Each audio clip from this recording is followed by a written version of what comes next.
মা নেই, এই সুযোগ কাদাটা নিয়ে খেলি।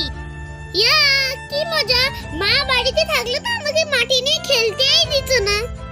আহ কি ভালো লাগছে কাদাটা খেলতে, এই ফাঁকে কাদাটা একটু খেলে নি। A few moments later. ও বাবা, মা চলে এলো, আমার হাতে তো নোংরা লেগে আছে, হাতটা লুকিয়ে দি পেছনের দিকে। সোনা তুই কি করছিস ওখানে? না না কিছু না, আমি তো গাছগুলো দেখছিলাম। কিছু করছিস না? ও ও বাবা, মা এদিকে আসছে, হাতটা লুকাই। এই কি লুকাচ্ছিস পেছনে ওটা? না না কিছু না কিছু না। কিছু লুকাচ্ছিস না? দাঁড়া দেখি, কই হাতটা দেখি।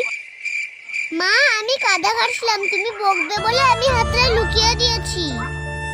সরি মা, তুমি বকবে না প্লিজ প্লিজ। ওরে বাবারে, আমার সোনা মেয়ে, সব সময় এরকম সত্যি কথা বলবি, ঠিক আছে সোনা?